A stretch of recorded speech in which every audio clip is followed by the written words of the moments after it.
My name is Kira and I'm here with the book Bella. I am coming to you to give you the mid-year book freakout. I am not calling it a tag because I'm not tagging anyone and I wasn't tagged in it either. But that's okay because it looked like fun. I've seen it all over YouTube and I'm just going to go ahead and get into it. So the first question on the mid-year book freakout is the best book you've read so far this year. I actually have a few answers for that. The first one being Neil Shusterman's Thunderhead. I read his other book called Scythe towards the end of last year and I thoroughly enjoyed it. It's actually based in a dystopian society where people have mastered death. No one dies anymore. People can live for hundreds of years, and this can create problems if you don't have anybody to help control the population, which is where the scythes come in. The scythes actually go through and they decide who dies and who lives, and this helps them to control their population, and each scythe has their own way of completing their task. So what it actually does is some of them are very morbid and barbaric about it, some of them go about it very peacefully, some of them give them options as to how they're going to die. So I really thoroughly enjoyed this. This was the sequel to Scythe. I read it towards the beginning of the year. I had to have it as soon as it came out and I was not disappointed. It was amazing. The next book that I read this year was my very first taste of Brandon Sanderson. It was Lancet, and this is the UK paperback. It was an amazing, amazing book. Basically, like, these people who are inflicted by the shroud become very gray. They die and then they're kind of brought back to life and they don't really know what's causing this. And if you are afflicted by the shroud, then you actually become very gray, and they take you to Elantris, which is now a boxed-in area, and you're pretty much an outcast after that. The magic system after that was very creative. They used symbols and movement, and it was just incredible. And definitely, like, anytime you read a Brandon Sanderson book, you're going to get something a little bit different as far as fantasy goes. He has all different types of magic systems. I read Warbreaker earlier this year and absolutely loved that as well. But out of all the books that I've read by him so far, I really, really, really enjoyed Elantris. I just thought it was incredible, and I cannot wait to get to Mistborn soon. The other book that I've read that is a relatively that was new to me this year was This Song Will Save Your Life by Leah Sales. This was really, really good. It was a coming of age story in which this girl, Elise, she is kind of outcasted in her school. She doesn't really get along with very many people, and as a result she's kind of like looking for a home of people where she feels like she belongs. This was a very emotional story, but it also kind of like spoke to the loner in me as well, that no matter how much you try to fit in, you're not always going to feel like you fit in regardless of the people that you're around. I really enjoyed this. Books and Lala mentioned this as being her favorite contemporary, and I have to say that I thoroughly enjoyed this. So the next question is the best sequel that you've read this year. Being the fact that I am relatively new to BookTube, I actually recently just got to the series and I was not disappointed. I am a huge fan of Beauty and the Beast, and of course the only book in the series that is actually very close to Beauty and the Beast is the first one. But I thoroughly enjoyed A Mist and Theory by Sarah J. Maas. It was amazing. This was such a wonderful sequel. I read almost the whole thing in a day. I just could not put it down. I absolutely loved it. Rysand really made this book. His relationship to Feyre was such a key point in this, and I just loved seeing them interact. I loved kind of like the hate. I love the fact there wasn't insta-love. I love the fact that he let her be who she was.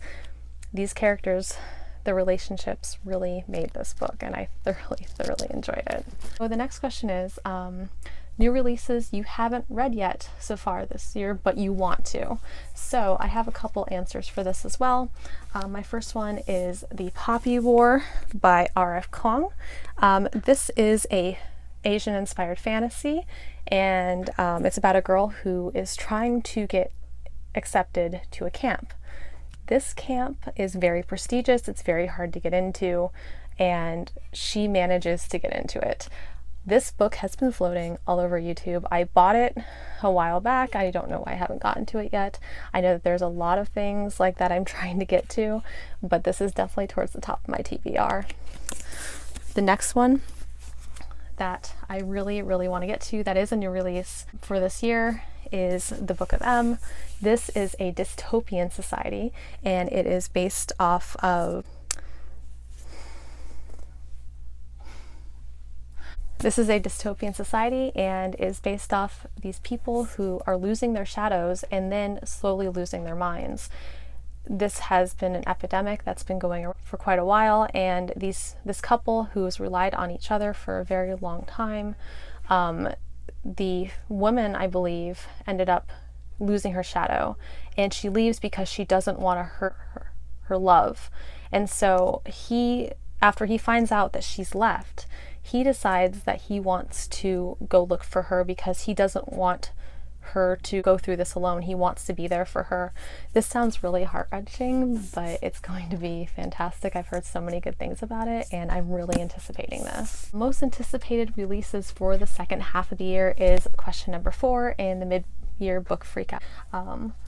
We have Nevermore. I am waiting for The Wondersmith, The Trials of Morgan Crow. This did kind of have a Harry Potter feel, mainly in the fact that you have the chosen one trope, and this girl, you know, she spends all of her life thinking that she's cursed, and she's an outcast, nobody likes her. It's really rough for her. One day while she is getting ready to be put to death because she is a cursed child, and that's how society deals with cursed children, she actually gets approached by this guy that takes her with him to a different land.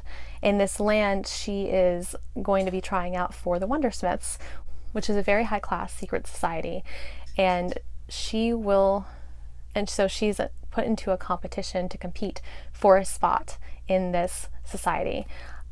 How this ended was incredible. I did not see it coming, and I love those kind of endings. I think those are the best endings. The Wondersmith, The Trials of Morgan Crow, that should be coming out in a few months, and I cannot wait. It's been most anticipated.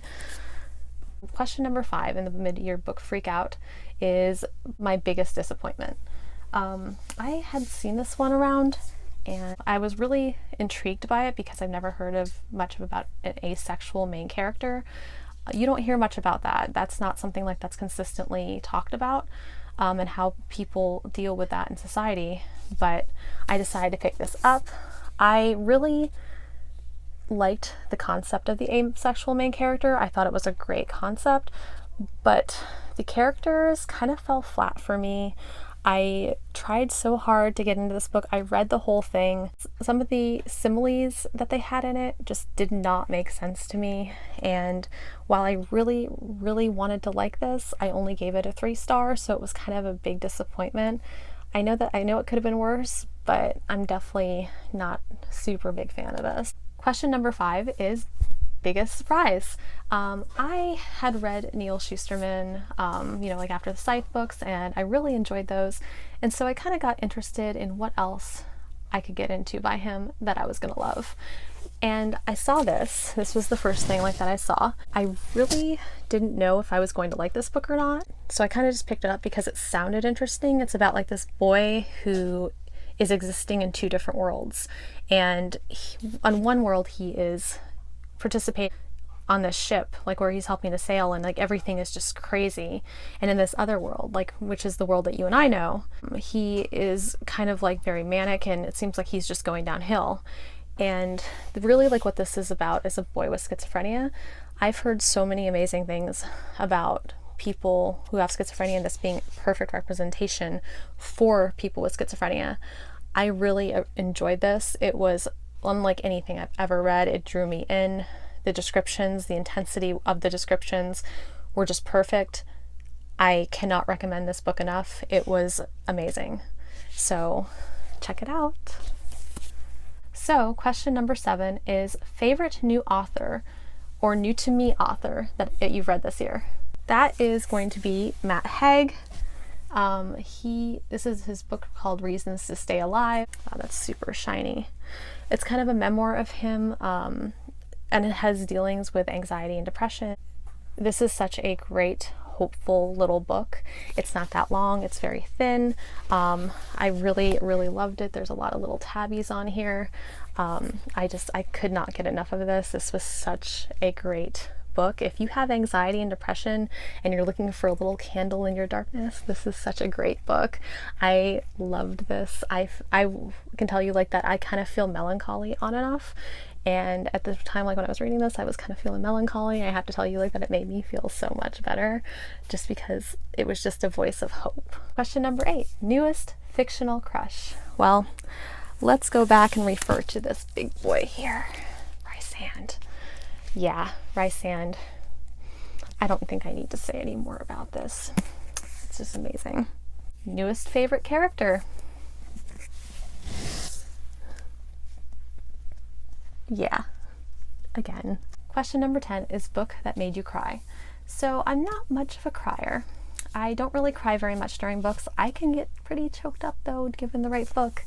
And I have to tell you that this book right here, The Great Alone by Christian Hannah, this choked me up. I just read this a few weeks ago and it was incredible.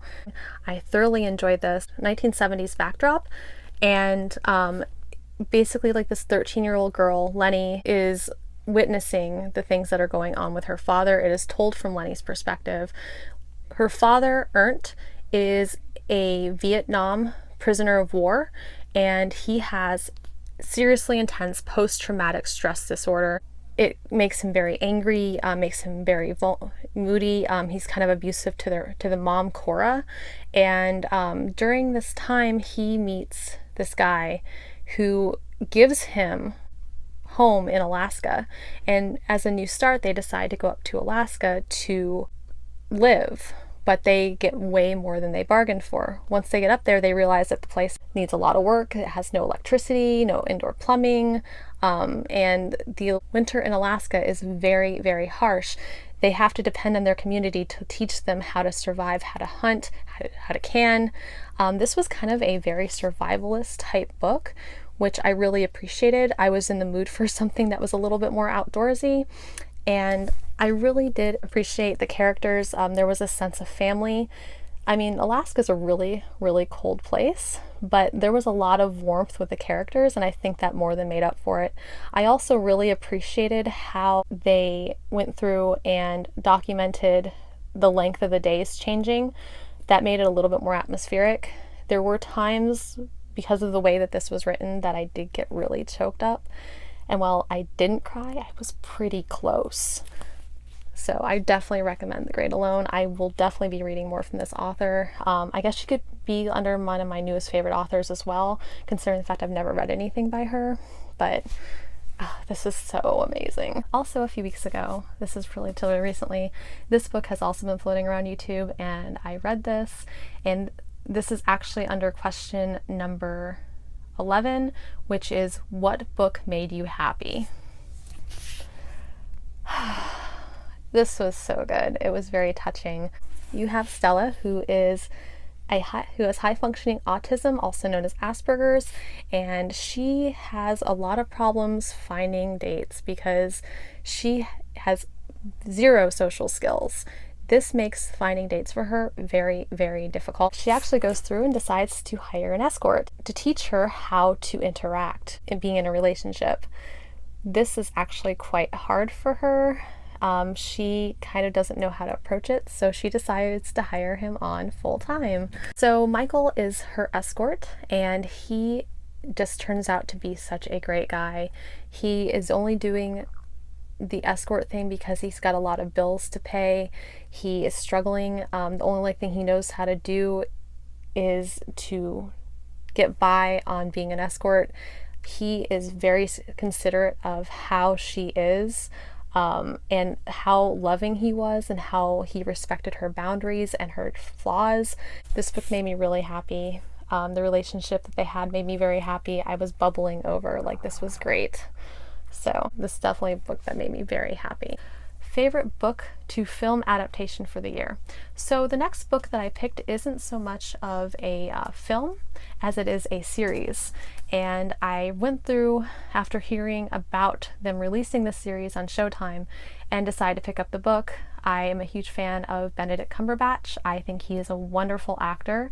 He was my favorite in Doctor Strange, and I really loved him on BBC Sherlock, and I kind of felt like whatever role he was going to do, he was going to bring a lot to that role.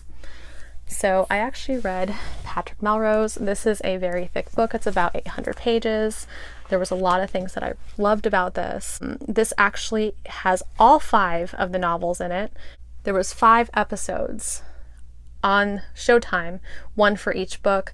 Now, as far as the Showtime show goes, they start out with book 2 in this on the Showtime series as episode 1, and then on episode 2 they use book 1. So it's a little, they do mess it up a little bit as far as the chronological order of the series, and I kind of think they do like that to kind of give you a massive introduction like to just how messed up Patrick Melrose is from his childhood. I thought they did an excellent job of taking my favorite quotes and putting them into the series. This was a wonderful book. It wasn't a happy book. It was very sad. It had a lot of very sad points. Basically, Patrick Melrose spent a lot of his childhood being oppressed and sexually abused by his father. So there are trigger warnings for that. He actually becomes a very messed up adult from this. And I kind of like the feeling that this is kind of a case study of what happens to people long term if they do not get help, if they have been sexually abused as a child. And I really appreciated the fact that, you know, we got to see not only his decline, but his healing process for this traumatic event that happened repeatedly in his childhood. So I watched this second episode and I read the first book. Then I watched the first episode and then I read the second book, and then from like there I just kind of like went through like and kind of, you know, like kept going back and forth between this and the show. And there was a lot of very intense quotes in here, and I'm really glad that they decided to take my favorite quotes out of this book and put it into the show. So this show is an excellent representation of exactly what happened in the book. They did change a few things due to time constraints, but overall it was fabulous. And it was just, I love this so much. Favorite video you have done so far this year, which is question number 13. This is my first video, so let's just put this one. This will be my favorite video for the year. Question 14, most beautiful book you've bought or received so far this year.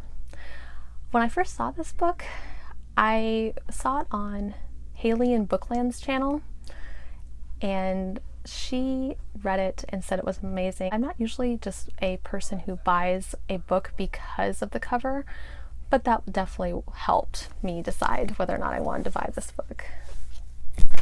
This book is super shiny and it's got foily on it, like just beautiful copper foil, and I really, really liked this.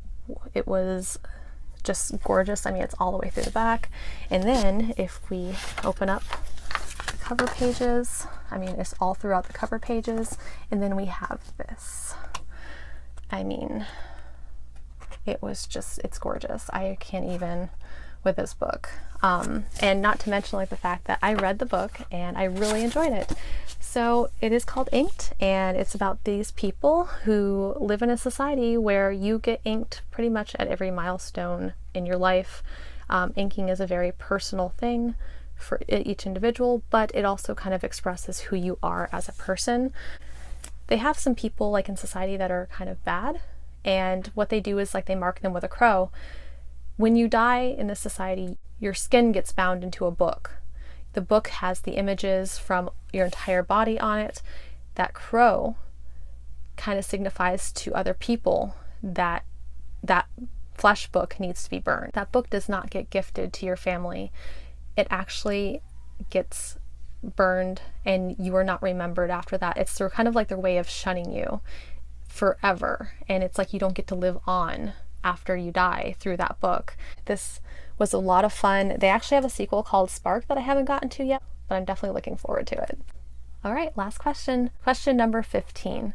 What book do you need to read by the end of the year? There's a lot. So I'm just going to go ahead and pick one of the ones that I think is going to be towards the top of this list. The Reaper at the Gates. This is the UK hardcover. When I saw this cover, I really loved it. I actually went through and pre-ordered it from Book Depository, and I read the first two, but the reason why I haven't gotten to this yet is because it's been so long since I've read the first two that I really need to reread those before I get to this book. I'm pretty sure most of you know what this book is about.